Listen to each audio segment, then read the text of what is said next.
Hello, my name's Paul Dorrington. I've been asked to share a very short message for World Mental Health Day for the Joyful Doctor coaching team. I'm honoured enough to be a Joyful Doctor coach with Dr. Caroline Walker's team, a wonderful initiative helping doctors to be well and mentally healthy well and living happy, healthy lives. But for this day I was asked to share a little bit about what it's like being a mental health professional living with a mental health condition. But here's the thing, I wasn't a mental health professional that developed a mental health condition. I'm someone with a mental health condition that used that to develop as a mental health professional. Let me explain. Up until the age of 17, I grew up in a South West London council estate in drug and alcohol gang culture. At the age of 17, after earning a lot of money in the building profession and being able to play around in a lifestyle that was no good, I developed a mental health condition. At the age of 17, I had my first admission to a psychiatric hospital. Diagnosed with manic depression, as it was called in those days, these days bipolar type 1, the most severe form. At the age of 17, I went into that ward on a Section 2 treatment order with hopes, dreams and aspirations. By the time I left that ward, I had no hope, no dreams, no aspirations. In those days, there was no mental health initiatives and the Equality Act. In those days, it was serial killer, axe murder on the front page of the top tabloid newspapers. It was legally fine to discriminate against people with mental illness. I left that ward a broken young man with no hopes, no dreams.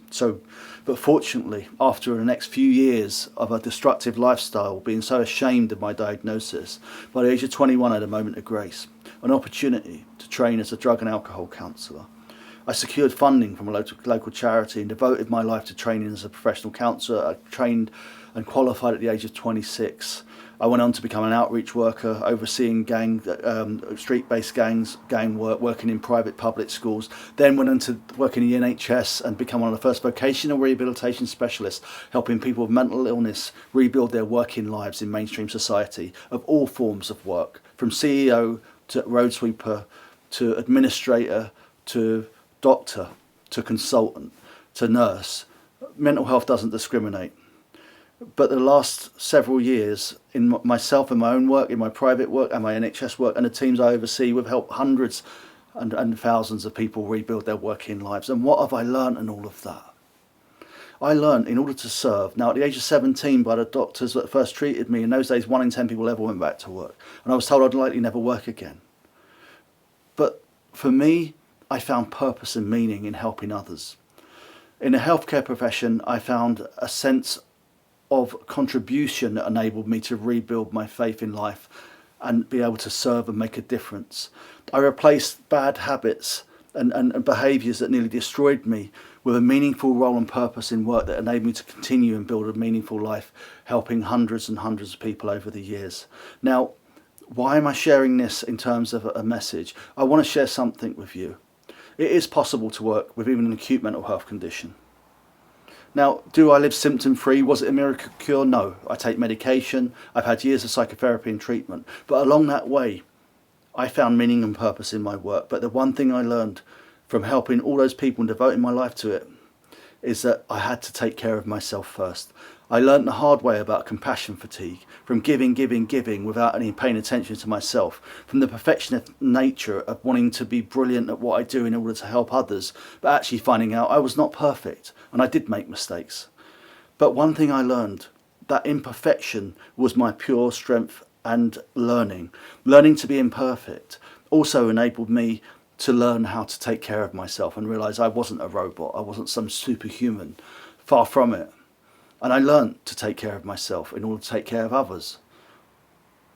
My mindfulness after work, going for trips, watching sunsets, that might sound a bit like a hippie, but trust me, connecting with nature every day, connecting with my family, going to the gym, eating healthily, learning to fall in love with life. And I quit drug and alcohol many years ago when it was replaced with a passion and desire and joy that I got from helping others. But in order to help others, I share one of the biggest lessons I've ever learned in my own life and the hundreds of people I've helped. You've got to start at home.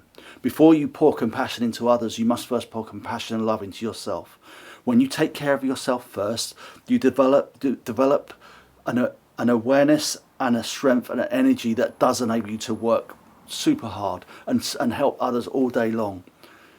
but you serve no one. It's a false economy to burn yourself into the ground. So understand this, please. If I can share anything I've learned over the years, from being told I'd never work to having a 27-year career, a full-time job, a business on the side, and being a Joyful Doctor coach, I still take one day at a time, pouring all that love and attention before it goes out inwards, in order for me to develop that passion and desire for others, and to know when to stop, to know my limits, my unique ways of coping.